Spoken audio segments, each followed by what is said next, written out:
नमस्कार दोस्तों, स्वागत है आप सभी का एक और न्यू ब्लॉग में। तो फाइनली अभी हम पहुंचे हैं सोन भंडार, जिसे तीसरी या चौथी शताब्दी में बनाया गया था।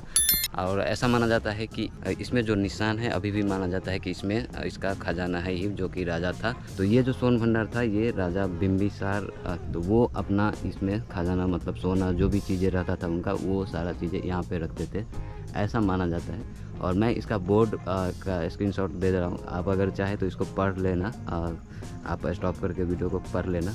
तो अभी निकलते हैं अगले लोकेशन पे। तो कुछ इस प्रकार से सोन भंडार। तो अगर आप लोग आते हैं तो आप इसको भी विज़िट कर सकते हैं, इसमें कोई टिकट नहीं है, आप नॉर्मली आके विज़िट करके जा सकते हैं। तो अभी चलते हैं अगला लोकेशन पे। तो आप लोग जब भी सोन भंडार आएंगे विज़िट करने के लिए, तो सोन भंडार के बाहर जस्ट आपको मिल जाएगा ये टोटो, ई रिक्शा मिल जाएगा, जो कि आपको लेके जाएंगे यहाँ से। और हाँ, आप चाहे ग्रुप में हैं या सिंगल है, आप बुक करके लेके जा सकते हैं चाहे इनको। 2 व्हीलर से आए, चाहे 4 व्हीलर से आए, चाहे घोड़ा गाड़ी से आए, क्योंकि वहाँ से बाइक या कोई अलग गाड़ी अलाउ नहीं है। कोई गाड़ी अलाउ नहीं है, बैटरी गाड़ी अलाउ है।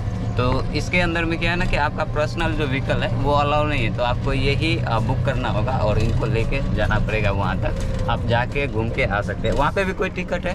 No ticket. टिकट नहीं है? नहीं। क्या है एक्चुअल में वहाँ पे देखने के लिए? वहाँ जरासंध का अखाड़ा है, रणभूमि। अच्छा, रणभूमि कहते हैं। वहाँ जरासंध और भीम में महाभारत काल का जी, जिस समय मगध की राजधानी राजगीर हुआ करता था, यहाँ के राजा थे जरासंध। अच्छा हाँ। तो फाइनली पहुँच चुके हैं जरासंध की रणभूमि। तो यहाँ पे बोर्ड भी लगा हुआ है और यहाँ पे वैसे ज़्यादा भीड़ नहीं रहता है, आप आ सकते हैं, नॉर्मल भीड़ रहता है। अभी फ़िलहाल तो वैसे भी गर्मी सीजन है, तो इतना टूरिस्ट यहाँ पे है भी नहीं। टूरिस्ट, हाँ, गर्मी के वजह से टूरिस्ट नहीं है, मगर इस जगह पे बहुत भीड़ होता है। कारण ये है कि राजगिरह का मेन जगह ये अखाड़ा है। तो यहाँ पे जरासंध के बारे, जो ये रणभूमि है, इनके बारे में पूरा बताया गया है। तो मान्यता के अनुसार स्थल वह युद्ध भूमि है जहाँ पांडव बंधुओं ने मतलब कि जरासंध और भीम का यहाँ पे युद्ध हुआ था। आप लोग पूरा डिटेल यहाँ पे वीडियो को पॉज करके पढ़ लेना।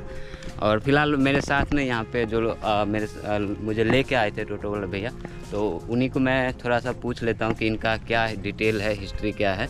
कहा जाता है भगवान कृष्ण यहीं से इशारा किए थे। अच्छा, जो 2 भाग में करो, ये वो जगह है? ये वो जगह है। एक मिट्टी का इमारत था ये, मगर इसको सेफ्टी किया गया है बाद में पत्थर से जोड़ के इस जगह को। जरासंध जो है, जरासंध का पूरा नाम जोड़ासंध, वो 2 माता से पैदा हुए थे। जरासंध के पिता थे वृद्धरथ, शैतान नहीं होता था। तपस्या के बाद जो फल मिला था उनको, वो 2 पत्नी को आधा आधा खिलाए थे, बच्चा आधा आधा ही पैदा हुआ था। ये जो देख रहे हैं राजगीर का 5 पर्वत से घिरा हुआ, उस समय के राजगिरह यही था।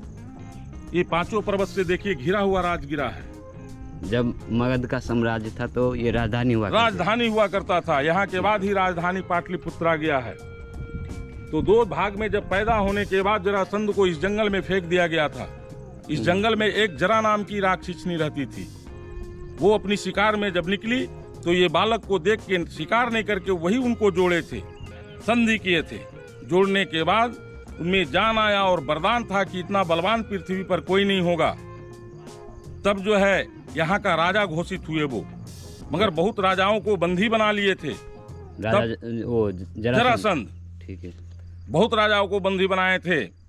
तब भगवान कृष्ण को 5 भाई पांडव को लाना पड़ा और भीम के साथ 28 दिन 28 डे मल्लयुद्ध चली थी। 27वां दिन चली थी, 28वां दिन ही जरासंध का वध हुआ भगवान कृष्ण के आदेशानुसार। जब जरासंध देखे कि अब भाई बार बार फाड़ के फेंक रहा है, बार बार जुट जा रहा है, तब जरासंध को भगवान कृष्ण ने एक तिनका का इशारा दिए थे भीम को कि बायां को दहना और दायां को बहना, दोनों साइड उल्टा दिशा में फेंको, तब इसकी वध होगी। वो ये जगह है, ये जगह, ये पर्वत का नाम है व्यवहारगिरी। राजगीर का 5 पर्वत है, 5 से घिरा हुआ है। हस्त है विपुलाचक, दूसरा है रत्नागिरी, तीसरा है चौथे सोनगिरी और 5वां है व्यवहारगिरी। ये 5 पहाड़ से घिरा हुआ है जी। वो जगह है ये। जो है कि 36 किलोमीटर का एरिया में ये पर्वत घेरा हुआ है टोटल। वो जगह ये देख रहे हैं, ये मिट्टी उधर का मिट्टी से अलग है।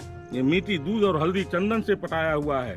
ये मिट्टी को आप गौर से देखिए तो बिल्कुल चंदन की तरह पीला मिट्टी है। तो ये कुछ डिटेल था इस जरासंध रणभूमि के बारे में। यहाँ पे एक लाल पत्थर वाला भी गुफा है कि यह पहाड़ है ना जी, सतपर्णी गुफा उसे कहते हैं। कहाँ पे है वो सोन भंडार गुफा से वो लिंकअप है। अच्छा, सोन भंडार गुफा से। वो सतपर्णी गुफा जो है 5 नंबर पर्वत व्यवहार गिरी के ऊपर में है। 500 कुछ सीढ़ी के बाद आपको वो नजर आएगा। अभी हम पहुँचे हैं ये राजगीर में बिंबिसार कारागार में, जहाँ पे राजा बिंबिसार को उनके बेटे ने कैद करके रखा था। तो उन्हीं जगह पे मैं अभी पहुँचा हूँ। ये आप जू सफारी जब आएंगे उनसे थोड़ी सी दूर आगे आएंगे तो यहाँ पे लगभग में 500 मीटर आएंगे जू सफारी से, तो आपको रास्ते में लेफ़्ट साइड में आपको मिल जाएगा बिंबिसार कारागार। तो अभी वैसा कुछ इसमें है नहीं बचा हुआ, सिर्फ जगह है और ये वॉल जो है और ये दिख रहा है आपको, बस कुछ इस प्रकार से दिखता है। अब बिंबिसार कारागार को विजिट करने के बाद अब निकलते हैं अपने वापस और दूसरे जगह को देखते हैं कहाँ और क्या क्या देखने लायक है यहाँ पे। ये है भाई अपनी बाइक।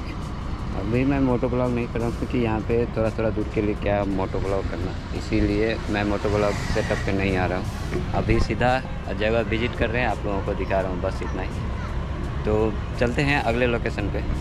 तो मैं घूमते घूमते ना एक और जगह पहुँच गया हूँ राजगीर में, जो इधर बौद्ध गया की तरफ जो रोड जाती है उसी रोड में। तो यहाँ पे एक और चीज़ है जो कि आपको महाभारत का याद दिलाएगा, जिसमें कृष्ण जी का जो चक्र था उसका निशान अभी तक है। तो यहाँ पे ये बोर्ड लगा हुआ था और मैंने वहाँ पे बोर्ड देखा तब मैं वापस आ गया इधर से। तो यहाँ पे लिखा हुआ है रथ चक्र चिन्ह एवं शंख लिपि, यानी कि जो उस टाइम में युद्ध हुआ था उसका जो रथ का जो चक्का था उसका अभी तक इसमें निशान है। अच्छा, ये निशान वैसी चीज़ का है। जा सकते हैं अंदर? अच्छा, तो ये जो है यहाँ पे देख सकते हैं, ये पूरा आपको निशान दिख रहा है दोनों साइड में गड्ढा। ये उस टाइम का जब जो महाभारत युद्ध हो रहा था जरासंध के साथ में, जब कृष्ण जी सब जो यहाँ पे थे, तो उसी टाइम का ये निशान है, जो कि उसका जो कृष्ण जी का जो रथ का चक्का था उनका ये पूरा आप देख सकते हैं, ये पूरा निशान है और बहुत दूर तक है। तो यहाँ पे राजगीर में जब भी आएंगे तो यहाँ पे धार्मिक बहुत ही ऐसे प्रमाण है जो कि अभी तक पता चलता है कि यहाँ पे सारा चीज़ें जो पहले बीता हुआ है वो सारी भी चीज़ें या महाभारत में दिखाया गया है, लिखा गया है, वो सारे चीज़ें अभी मैच करता है। खास करके महाभारत से रिलेटेड यहाँ पे बहुत कुछ है, चाहे वो मगध साम्राज्य के बारे में हो। तो बहुत ऐसा चीज़ें हैं जो कि यहाँ पे आपको एज आ प्रूफ मिल जाएगा, प्रमाण मिल जाएगा। तो यहाँ पे ये कहा जाता है कि ये कृष्ण जी का जो रथ का चक्का है उनका निशान है, ये पूरा बहुत दूर तक है। तो अगर आप राजगीर आते हैं तो रास्ते में ही ये मिल जाएगा। अगर आप बौद्ध गया की तरफ जाते हैं या आप विश्व शांति स्तूप जो विजिट करने आएंगे उससे जस्ट, तो ये जगह जो है ये 500 मीटर लगभग में 500 मीटर दूरी पे ये जगह स्थित है। तो यहाँ पे आप लोग आ सकते हैं, देख सकते हैं यहाँ पे। तो चलते हैं अगला जगह पे। यहाँ पे आप सामने देखेंगे तो यहाँ पे कृष्ण जी का मूर्ति भी बना हुआ है। वहाँ पे सामने में कृष्ण जी है और बुद्ध भगवान है और एक कौन है भाई नहीं जानता मैं। तो वो तीनों मूर्तियाँ भी यहाँ पे लगी हुई है।